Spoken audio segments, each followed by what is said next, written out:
into a position to be able to make the finals, and it is the rookies Sam Gray and Mike Allen out on track at the moment.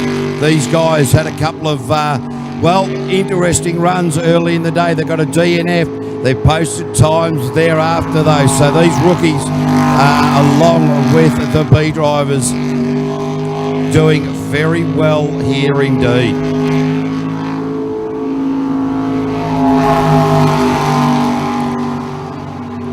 Just easing it up through there, and I tell you, when you're in these boats in the Group B, there's obviously a speed differentiation, a massive speed differentiation, but if you were to be behind the wheel of this Group B boat, you would be seeing the world rushing past at a great rate of knots.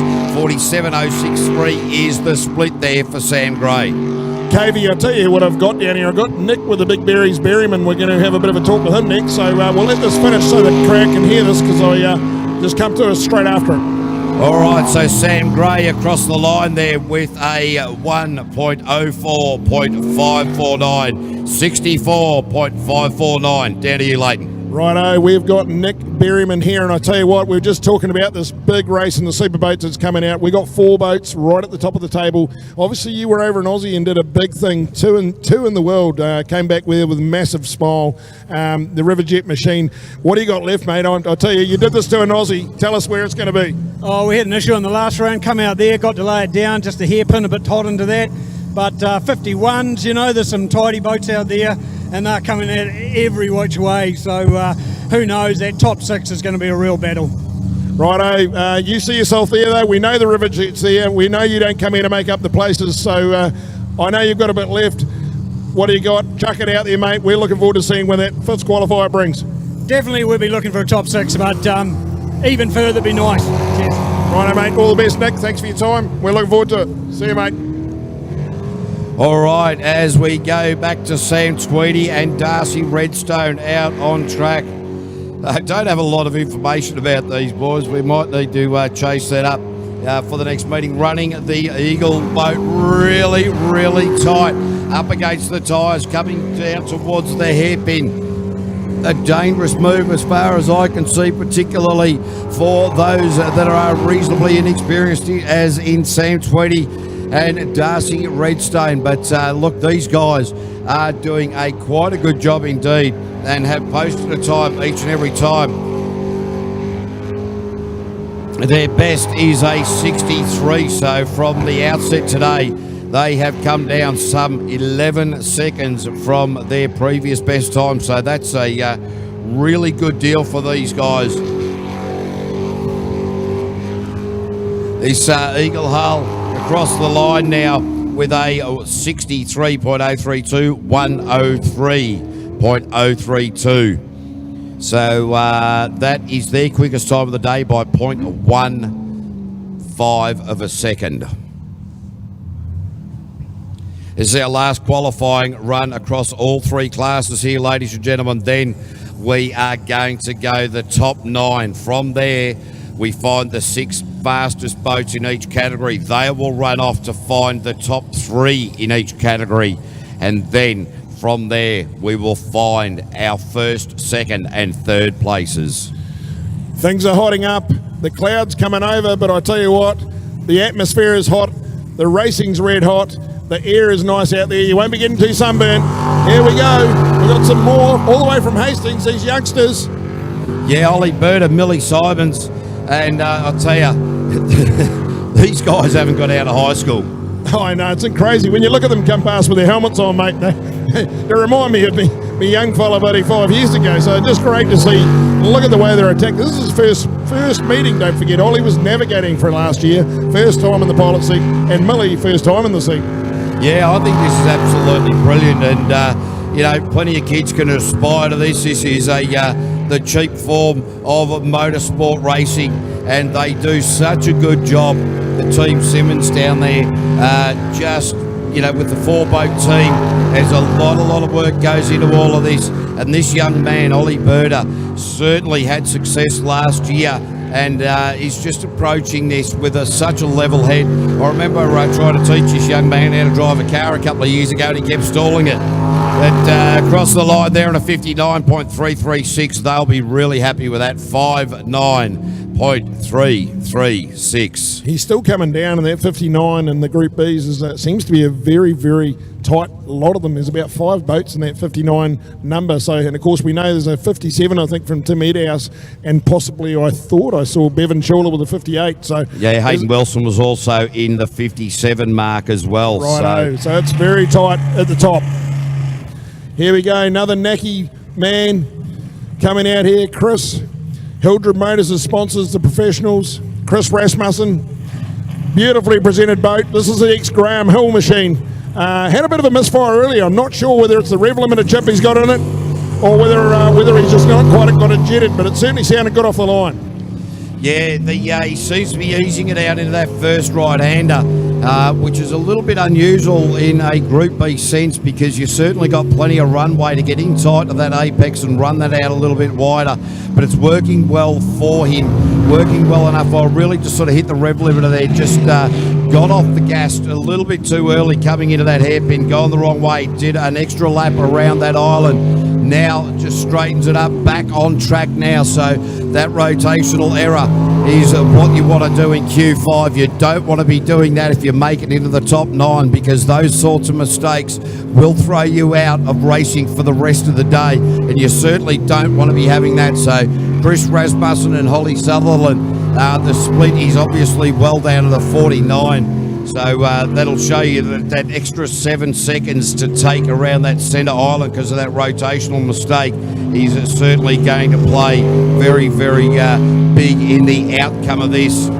Oh, absolutely. I talked about how tight it is. What was our finish time there, mate? 105.463. Yeah, well, that'll all count. So he hasn't had a great day at the office so far, and he's going to be very careful here heading into the first elimination. I'm pretty sure there was only 12 boats in their class, so he may just skip through with the skin of his teeth. Yeah, big shout out to Anthony Lewis there. He's been watching online as well, and he's wondering if they're not my teeth that have been found at the last meeting here. We're still trying to find owners for those, you know, Leighton. They're not yours, are they? No, mate. I've had a look, and certainly mine are all there. I've lost a couple of teeth over the years, but not a whole set. Righto. Mainly been the front ones. Commentating hasn't helped. Yeah, well, that's it. You end up jamming a microphone into your face or something silly like that. But it is Tim and Debbie Edhouse from Ofonga. The boat is Liquid Addiction. The L98 is the engine behind and in the back of the Liquid Addiction vessel, the couple from Ofonga. And Tim Edhouse was third in NZ in 2016 in this category, and has been doing a few changes to the boat. He was normally one of those kind of guys that set the boat up, said, oh, no, she'll be pretty right. Had the opportunity to borrow a few impellers over the duration, and has worked out that if you start changing impellers, things will certainly change the handling and the drive out of the corners in these vessels. So a lot of these changes we talk about are only matters of millimetres, but they make such a big difference. With Tim Edhouse across that split time there at a 45.558. So he's in amongst them where he kind of, Dolly Birder was a lot quicker, in fact. So the young man from Hawke's Bay quicker than the experienced man from Ofonga.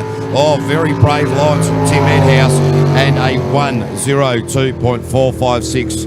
And that is a 62.456 into P2. I don't know if it was me. I just thought that motor was going off a little bit off song. I saw Tim go a bit quicker earlier in the day. I don't know whether he's got a blade problem there or something just slowing down on that motor. He certainly went off the pace halfway through the run. I'll try and catch up with him and grab one of these boys or girls up here shortly for an interview to see what they're... we haven't talked to too many Group Bs, so I will do my best to lasso one in. Yeah, do that, mate. And don't forget, ladies and gentlemen, we did have a wallet handed in. It is a kid's wallet, and we would like to hand that back to the owner.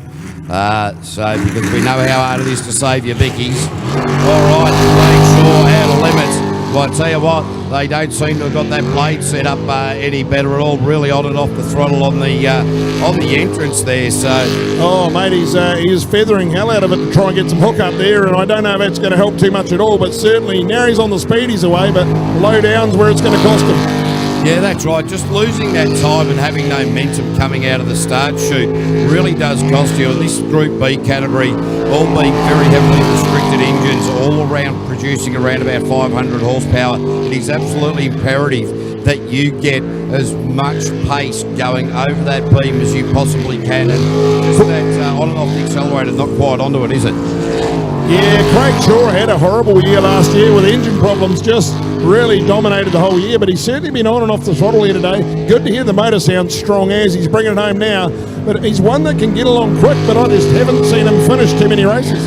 Yeah, it's been disappointing last season for him, but that's a good time, sub 60, 59.857. So Craig Shaw, that will be his quickest time of the day by about 2 seconds. So he'll be really happy with that. But there is just something, I think you might have to have a word to him, Leighton. Not sure what he's trying to do off the start line, but clearly it is costing him valuable time. Oh, massive, that feathering the throttle. But here comes the Beaver Reliever. And we know he can pedal, this man. He certainly had his first victory last year. Great looking little boat. He's been sitting here, another man focused. Sitting alongside him is his trusty partner. And I tell you what, they will be around here looking to post a good one. Another LS engine. He's out of the gate doing 98. Well, it might be 75, but we'll call it 98. Yeah, that's it. I like the way you're working. And together, the Dr. Zeus has come back to haunt us here at the Shelterview Aqua Track. They call him Leighton Shrek Manel. He's got about 400 nicknames. Dr. Zeus being one of them, the butcher, the baker, the candlestick maker. Don't worry about the co-commentator. Don't worry about the man on the pitfall. It's all about Carl Beaver and Jay Eamon out on track at the moment. Yeah, good looking run so far. I like how settled that boat's looking in the water. So Carl, he's certainly... he went in tight around that left-hander there, mate. Oh, mate, this is a good split. What do we got? That is a 41.736 on the split. So that's better than what he's done, I think, earlier in the day. Certainly going to be one of the better times we've seen out of him. Only running a little LS engine, but they've got all the wicks wound up on this one. Yeah, this is going to be a good time for Carl Beaver. Oh, 57.198. That is 1.2 seconds quicker than Ollie Birder. Yeah, like I said to you earlier, you can see the focus on the trailer. I talked about it with Baden Gray, and I've been sitting here watching Carl, the Beaver reliever, and I'm not too sure whether he relieved anything before he went, but he certainly looked like a man on a mission when he backed off the trailer. Yeah, he just tends to use all of the track. He runs incredibly tight lines in certain parts and runs wide. So utilising every bit of the racetrack almost the same way in which you would see a Formula One race car driver, just hitting those apexes each and every time. Bevy, the heavy shoulder, the concrete man from Karponga. Don't give this man any cheek, because he will put you in those concrete boots that the mafia so like to utilise. He might have had a couple of concrete pills at half time and hardened up, but he's certainly come out of the gate. He was pretty happy with the way things are going, and the rodent, a little bit ugly going down to the hairpin, a little bit of flight, but he's got away with it. Yeah, that was interesting. That was the same spot that got Cy Gibbon all unsettled as well. So, he's right off it now. Not too sure what's going on there. So, actually, it's Grant Gibson, the navigator, just getting him back online again there. Saw a fair bit of animation in the cockpit there. So, not too sure whether Bevan Schuller has just sort of lost a bit of confidence in the track rotation, or there is something going wrong there. So, that'll be interesting to find out. I tell you what, I've managed to grab the attention of Carl Beaver, the Beaver reliever, and he's got a big grin on his face. I don't know whether that's because he's about to be interviewed or he's worried about what we're going to say. So let's see. I'm going to get him up here in a minute. We'll have a bit of a yarn. Hopefully Bevan will finish and we'll get him have a word. So Bevan Schuller across the line with a 107.048, his slowest time of the day. And, that's a 67.048, so not a very good run at all from Bevan Schuller. So let's just hope that was actually a lack of confidence and not an engine issue. Might be just foxing a little bit, Bevan. He looked pretty happy in half-time. Anyway, I've got us with Carl Beaver. Carl, I'll tell you what, you looked really focused before you left the trailer, and that was a great run of 57.7, mate. You've got to be stoked with that, so great time. Yeah, no, we're happy with that, eh? Yep, we'll take it. What do you got left? You got any cards hidden up the old sleeve, anything like that? You're going to need a bit more. Oh, we've got another 100 horsepower left, so we'll be right. Oh, the old 100 horsepower. I like it. I love the confidence. Righto, Carl. Well, all the best for the rest, mate, and hope to see you on the podium. Yeah, thank you. Hayden Wilson, your local man, ladies and gentlemen, from Wonga Vegas, the project manager. Angela Watson doing the navigational duties. The boss at the Watson Earthworks, so she gives the boys a fair bit of carry, a fair bit of hurry up. Hayden Wilson into the all-important hairpin. He does this well traditionally. He didn't let me down that time. I love the way he gets around the paddock. He's certainly a good driver in a very old hull. That was one of my very first hulls this boat is getting around in, and that was an ex-Pat Dillon machine. Oh, my. Well, I'll tell you what, with Paddy Dillon and you previously owning it, that would have had to been straightened out that much. She's had more hits than Bob Marley, this one, mate. I'll tell you what, Bob Marley did have a few different hits over the time, didn't he? 42.703 there for Hayden Wilson on that split. So that puts him about a second down on the split that Carl Beaver put. So Hayden Wilson, that transition from the centre to the far side was great. 58.427 Hayden Wilson into P2 and 1.3 seconds slower than the time that Carl Beaver posted. Wow. So Hayden Wilson, he's certainly there or thereabouts. And like I say to you, that machine's been around for many moons. And Hayden, a great peddler. We know he's an ex-New Zealand champion. Had a season off a couple of seasons ago. Back last season, had a bit of an average run at the mill. And then back this time around.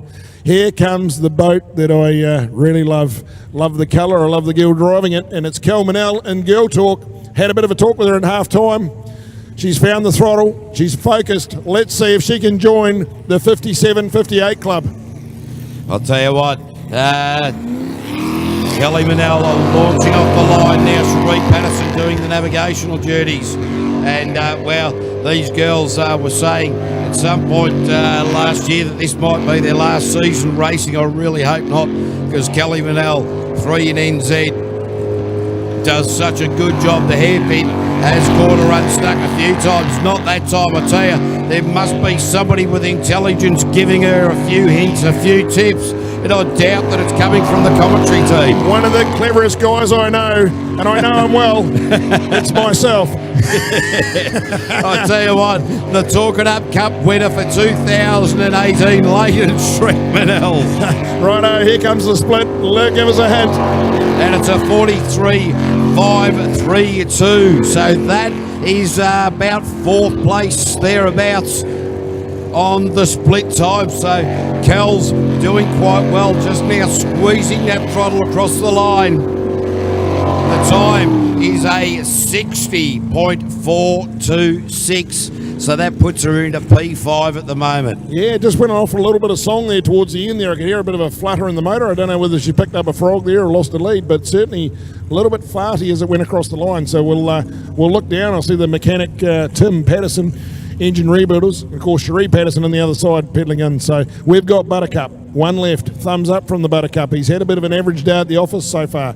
Let's see what he's got left. All right, let's see if Buttercup can emulate rounds 3 and rounds 4 in round 5 by hip and shouldering the tyres on the outside of the hairpin, hitting the middle island and then carrying on with the day. Do we want to predict it? No. Are we going to keep an eye on it? Absolutely. Don't you worry about that. Daniel Reid, Jasmine Webster doing the navigational duties, Egmont Industrial Supply, Q Transport, McClutchy Contracting, New Zealand Livestock, Simon Payne, Horizon Insurance, Sue Webster. All right, let's keep an eye on this. What will Buttercup do this time? Oh, he's done it again. He's hip and shouldered the hairpin on the exit again. He's using every bit of grass available, every bit of luck available, and he brings around now.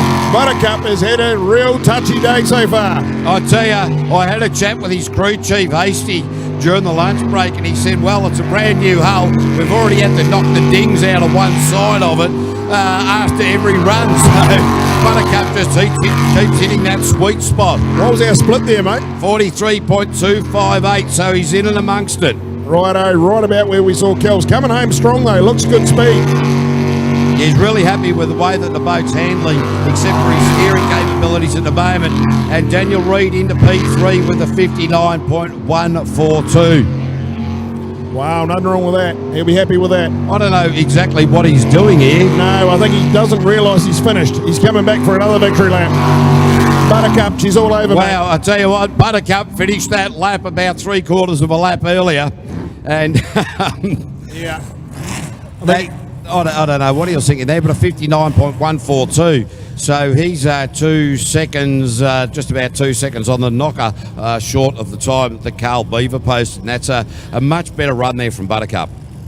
I'm just looking down at the ramp here, KV, and I've got the mighty L-Therm machine here. They're backed in. They're obviously doing a bit of tuning from when it went. But the way they start this thing, have you ever seen the Formula 1 F1 cars? They walk out with a starter motor, lean over the back and actually attach it to the engine and fire it up with buttons and walk away with it. It's impressive, I tell you.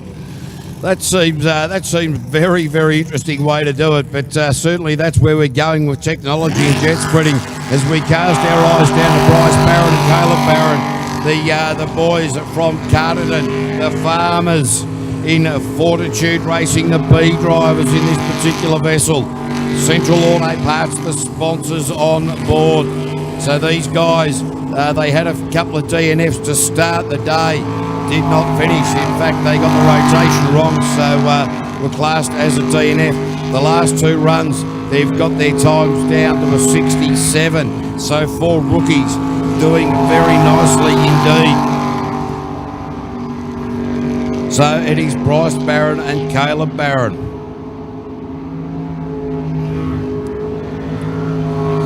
Yeah, very smooth style does Bryce have. There is no doubt about that. The split is a 49, so they're a few seconds down on where they'd like to be. But as far as split time goes in your rookie drive, it's all about maintaining the track position, maintaining the integrity, maintaining the confidence, maintaining so many things, and that will be a 107.861, 67.861. I tell you what, we look like we were about to do a change, and Shane Travers is on the trailer, about to come off, radioactive, looking very focused. Dad there, Ross Travers, obviously going through everything with him, watching young son his first virginal meeting. So been a good show so far. What's he got left? Dad versus Dave. Super Mario. Hey, just got news about Cy Gibbons' boat, and they did damage to the reverse bucket. They have now sorted that out, so that is a very good outcome for that.